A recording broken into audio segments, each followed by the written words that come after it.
Hey everybody, Tony Winston here, Jazz Piano College, going to cover the Christmas song yet again, but this time I'm going to cover a version by Rahsaan Roland Kirk. And if you don't know who that is, he's a multi-talented saxophone player, a little eccentric, but extremely talented, and probably one of my favorite jazz players of all time. And I really don't hear anybody talking about him too much on YouTube, so I thought I'd just bring him to your attention.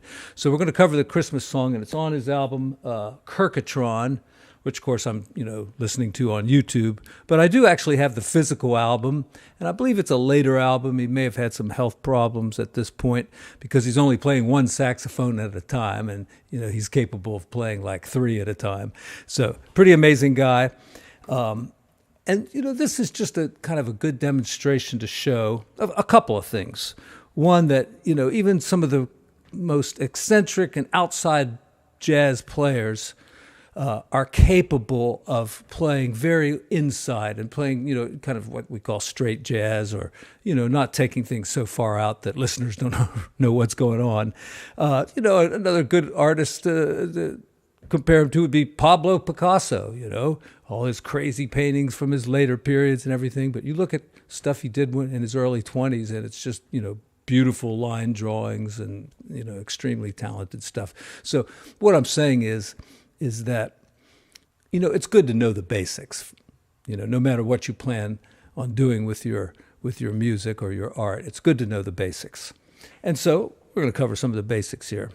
But another thing I want to talk about is keyboards and fake instruments in general. Now, on this album, there's an organ player. I believe it's Tiny Grimes playing organ. I could be wrong about that. But generally, I don't like organ sounds with all that Leslie. I like to use the Leslie just to give it a little excitement and then cut it back to the slow rotor. Because to me, I don't know, that fast Leslie just sounds too theater or something. But on this recording, he almost always has that Leslie spinning fast, and it's fabulous. And, I was looking around for a sound that's close to it on the Modi X here, which is what I'm using. But I also have a rack-mounted version of the Motif ES, and the same patch is on there, and it's called Jazzy 1 and Jazzy 2. And this one's Jazzy 1. And you'll have to take my word for it, but there's 4 faders over here. So the bottom one here is like the fundamental. The middle one, I think, adds like the 5th above the note or something. It gives a little bite to it. The third one is kind of a high frequency. And the top one is that super high frequency there. So generally what this sound is, and if you have a Hammond organ, you're in luck. It's a kind of a lot of the fundamental sound and a lot of the high end, and not too much in between. And of course, the Leslie is spinning. That's when it's not spinning. Now, this sounds like a pretty good organ sound to me, and probably to everybody out there, with the exception of one small group. This sounds like a great organ sound. All right, and that group would be organ players. They're going to say, "What is that? That doesn't sound anything like a B3." And when you're playing it on the Modi F keyboard, it's nothing like playing a B3. Nothing at all. First, you don't have enough faders to work. The touch of the keyboard is, and mine's an 88 key with weighted keys, so it's nothing like a B3.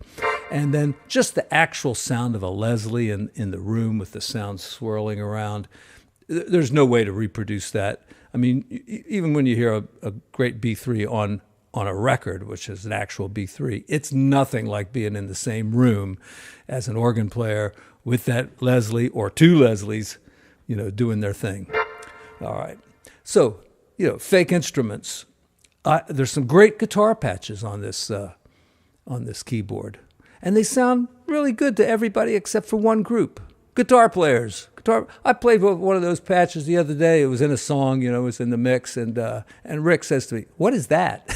He's a guitar player. To him, it didn't sound anything like a guitar. Nothing like.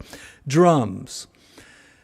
And here's another point, too, that even if the sound is super realistic, like some of those drum kits and fake drums are pretty realistic. It's really kind of hard to tell, at least for me, on a recording if it's real drums or if they've been replaced by samples or whatever.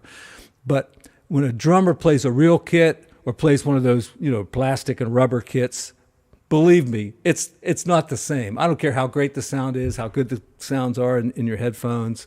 It's nothing like playing a real drum set. And same with piano. I mean, there's pretty good piano sound pretty realistic on a recording.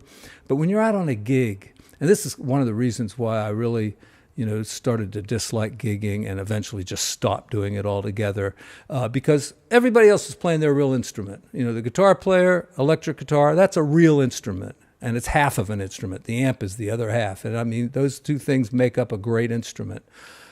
So they're playing their instrument. The bass player's playing his instrument. The drummer's doing his. But I'm playing something fake, and it doesn't feel right. It doesn't sound right. And it's not why I fell in love with the piano in the first place. It just isn't.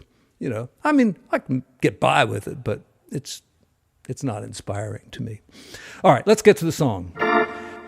Now, the Rahsaan Roland Kirk version really follows the main chord progression pretty accurately. He throws some nice things in there, a little bit of what's that called? Sleigh Ride is a little bit of that is in there. Good guitar player playing along with him.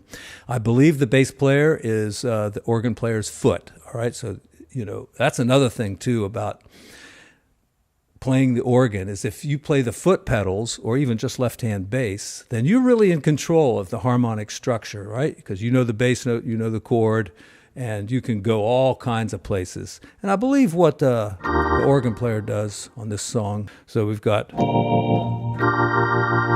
then, okay, I'm going to put up a chart for this too.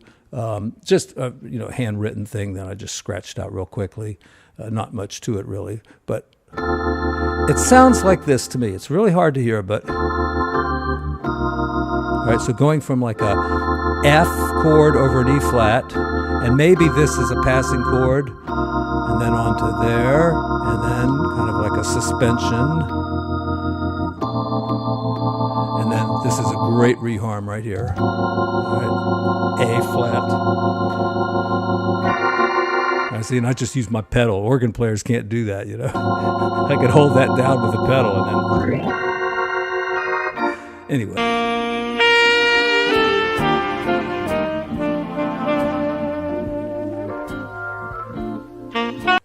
Yeah, and then the next part. So,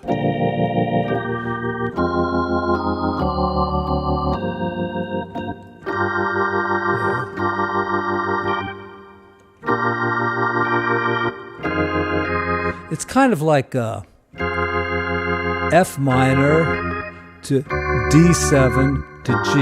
However, like I say, the organ player, he's pretty quick with some of these things. So it's more like really, it's kind of like,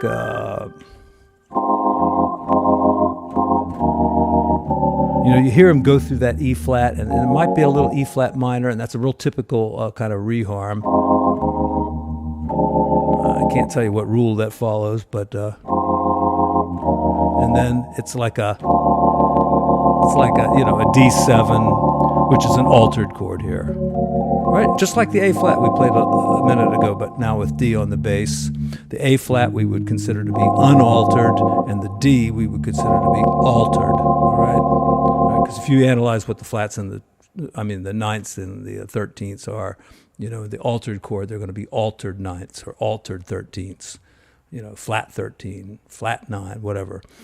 In the A flat, the 9 is not altered, and neither is the 13. Okay.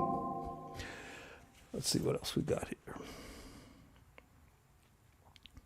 And then, as we proceed through the song, goes to an F11th there. And right here, it really sounds like a plain old E minor ninth to me. And then like an altered A.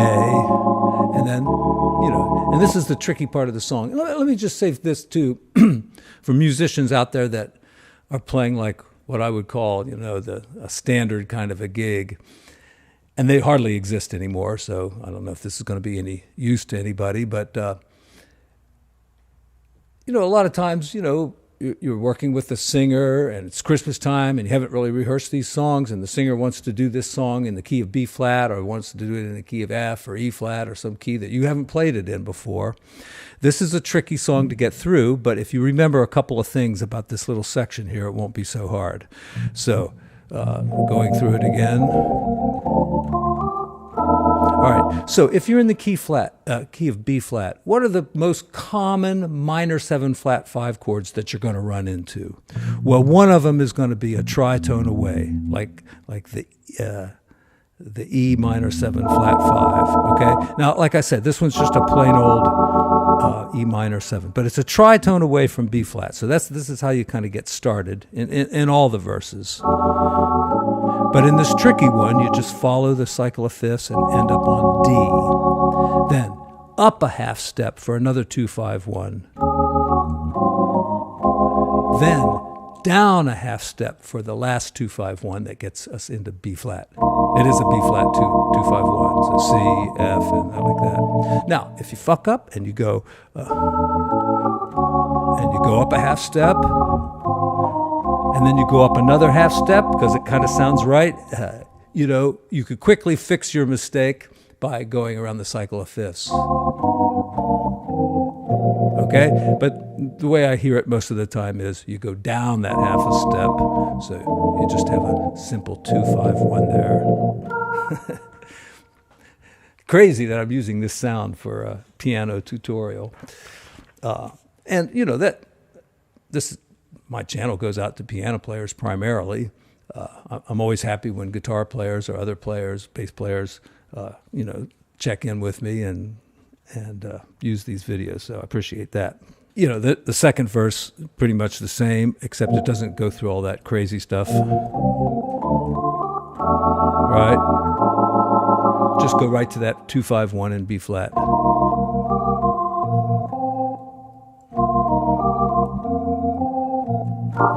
One little reharm in the bridge. Yeah, go back to that sound.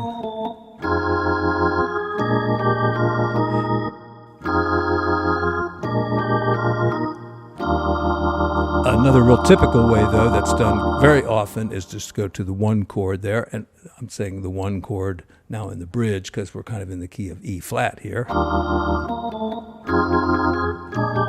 However, in Rahsaan's version, and I don't know, Rahsaan probably didn't have anything to do with this. Like I say, the organ player has complete control over the harmonic structure, unless they, discuss it ahead of time. So here's what he does. All right, instead of E flat, the 3 chord is a substitute for the 1 chord. So he just went to G minor 7th, and then a nice, C altered chord, and then back to.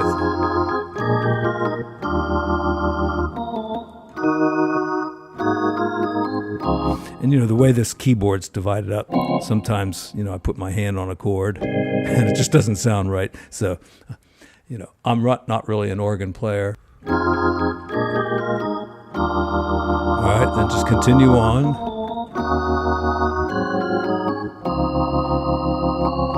Now, this can be a kind of a tricky spot here. Rahsaan's band does it this way, kind of like a C suspended, resolve it. All right, now this is the 2 chord, right? So first we're suspended, then we're resolved to a dominant chord, then to a minor chord, and then to an F7 chord. And most of the F7 chords are going to have the flat 9, the 13, stuff like that in them. We'll call that like half altered, right? Because the 9 is altered, the 13 isn't. Another way, though, to get through it, all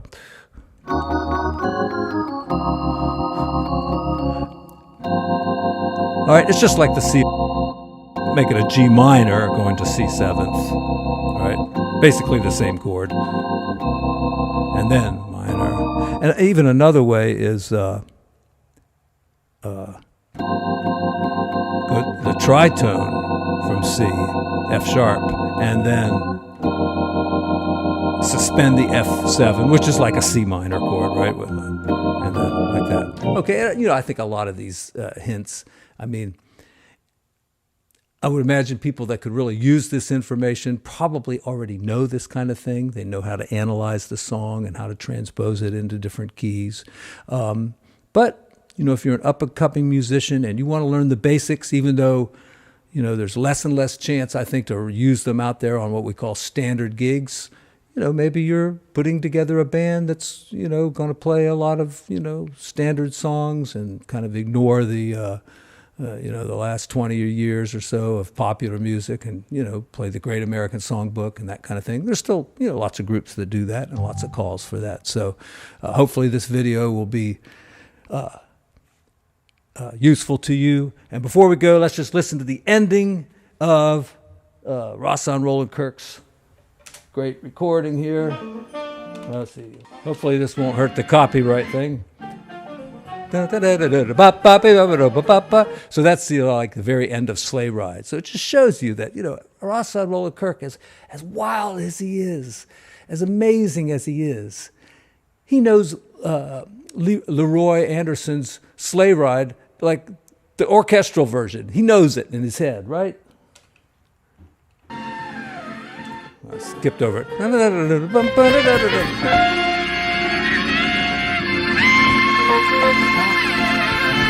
Yeah, you know, and as they go up, and he finally gets to the F, I heard like the whole tone scale, but then I heard more than that. So it's like every note of the altered scale. That's what I hear. Could be wrong.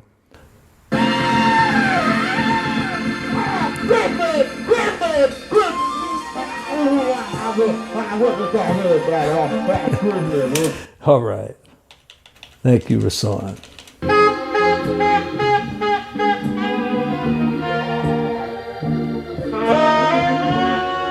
Merry Christmas, everyone.